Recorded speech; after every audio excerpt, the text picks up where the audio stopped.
My name is John Hunting. I'm from Grand Rapids, Michigan. Born and raised? I'm born and raised in East Grand Rapids. That's beautiful. I attended East Grand Rapids High School. And my 10th grade, I went off to attend Cranbrook School in Bloomfield Hills, Michigan. My grandfather moved here and brought his mother back after the Civil War. They grew up in Grand Haven. Well, I had a small interest in college. My roommate in my fraternity was the head of the literary magazine, and I submitted a poem, and it got in. I don't know if it got in because of him or if it got in, but there were a few comments about it.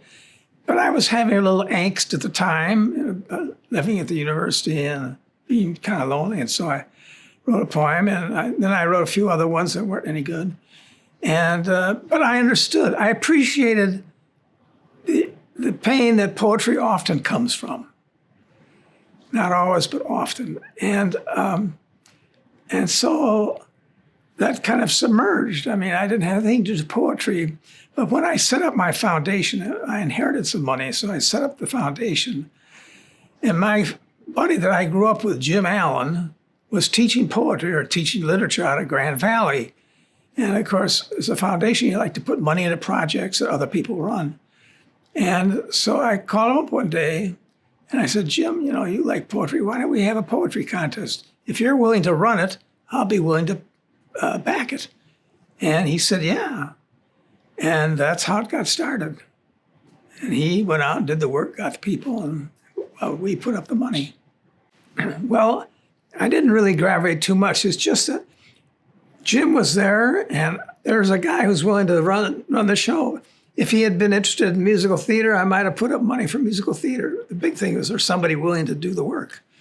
And as for myself, yes, I've always been interested in musical theater. And along the lines of poetry, I did take classes in lyric writing. I was interested in lyric writing, and I've always been interested in lyric writing. It's a hard craft. It's not poetry per se, but it takes a similar effort and knowledge. The truth is, I haven't gone to any poetry events outside of Grand Rapids that I can think of. I do love theater. I go to a lot of theater. But every now and then I would go to the meeting of the Dyer-Ives winners, which was run by Christian, and sometimes, and that was always fun to hear him speak. You know. Well, it's just sort of this, I don't know what to call it, sub-level of interest in poetry that people seem to kind of go from year to year that just is ongoing. And you know, I can't, you know, I'm getting too old to remember names, but the woman Aquinas, a lot of them carry the load for a while and somebody else carries the load. And it's just interesting. And I always felt that poets were not appreciated. And that one reason they weren't appreciated because they didn't have any money, so they didn't have any way of getting their word out. And so I put up the money, and I was happy to do it to help make that community more visible.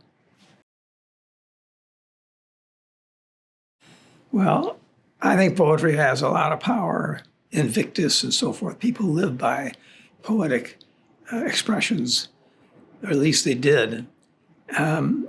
Poetry in the community, not so much. I don't think poetry really has determined ways Grand Rapids has grown one way or another.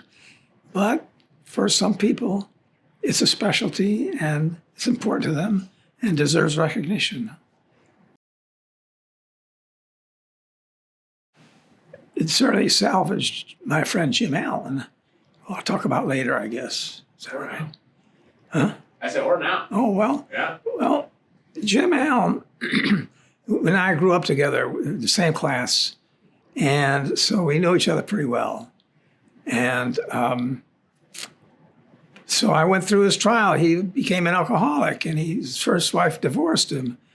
And they remarried, and then he eventually left his second wife. And but he was dealing with problems. Particularly, he had a very angry father. And I know, I'm going to tell a story. when I was, I don't know what, the sixth grade or so, I went over to spend the night at Jim's, and we were laughing a lot and talking. We were in separate beds in a room. And his father came in once and said, "Be quiet," and left. Well, we kept talking. And then his father came in again, and he slapped Jim hard in the face and said, "Shut up."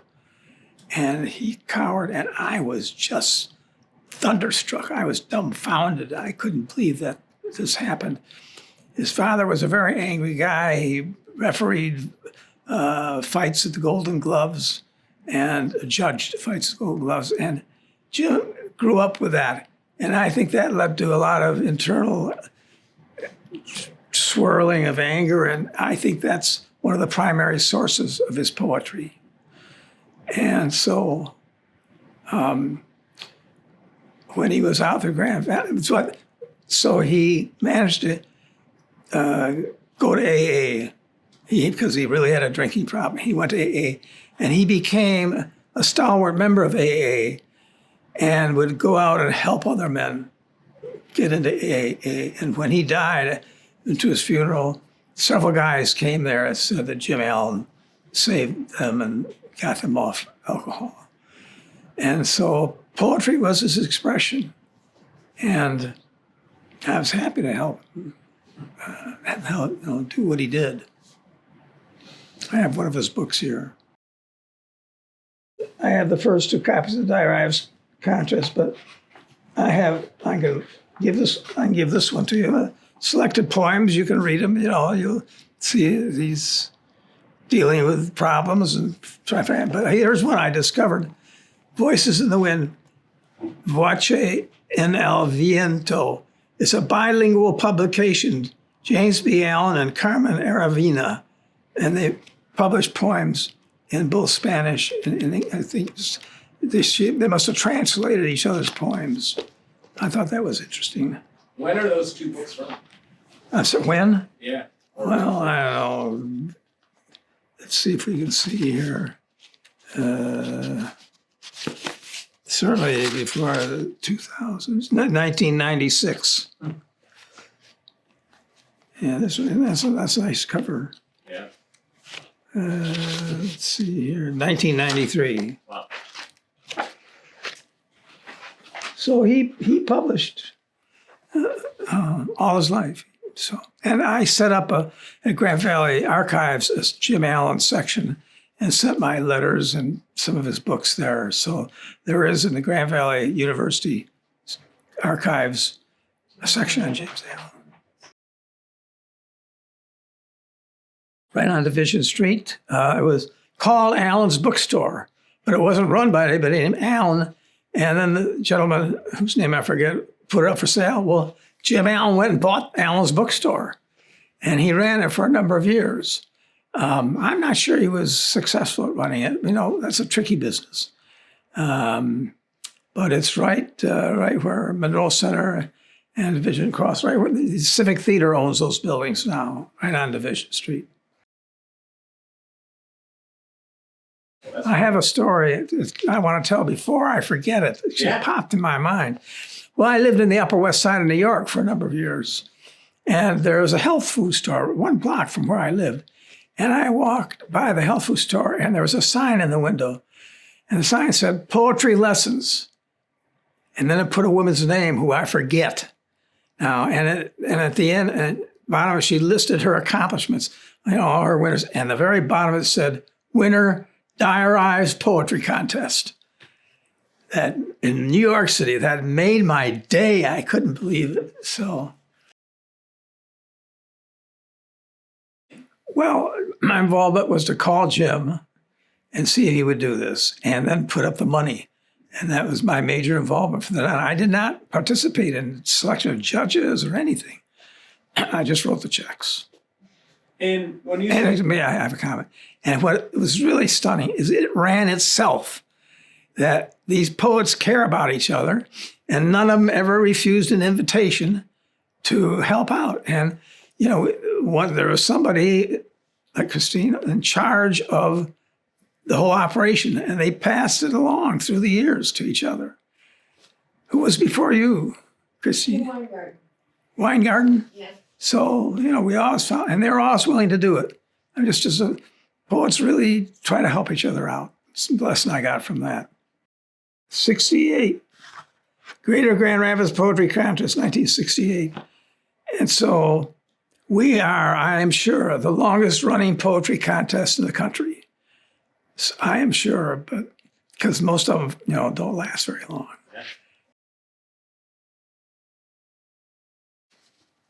I have a friend, Glenn Peterson, and I want to acknowledge him.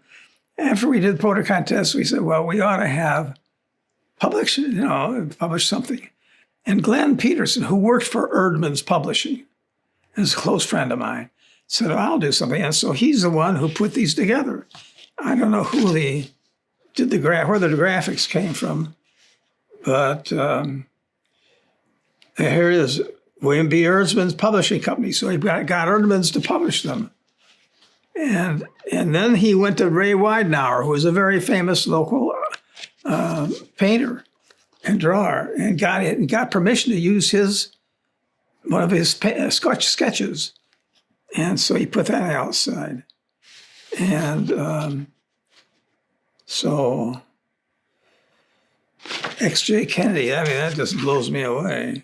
Who is X.J. Kennedy? He was the poet who made the final decisions. They always got a national poet to make the final decisions. And X.J. Kennedy, winner of the 1961 Lamont Award of the Academy of American Poets. You might have heard about him. He's a big name. Well, I'm very proud of this. As a accomplishment, it didn't take a lot of work, but I could help fund it. I had money to fund it with, and I'm so glad it's gone on. I'm very proud of it. I'm really proud of what you're doing here, too. As I say, I inherited some money. My father was one of the founders of Steelcase, and I set up two foundations, one Dyer-Ives for Grand Rapids and a bigger one, Belden Fund, for national work in the environment. And the Dyer-Ives Foundation functioned like a little community foundation. We tried to support innovative projects in town. People were trying to do something. We tried to give them a boost. When they had the energy and the brains, but they didn't have the money, we tried to provide the money. Dyer is named after my grandmother, Grace Dyer, and Ives is after my other grandmother. And so first it was the John R. Hunting Foundation, but I was in my mid-30s and it was kind of embarrassing. So I changed it to the Dyer-Ives Foundation. Well, my grandmother, Grace Dyer Hunting, was very active in the YWCA.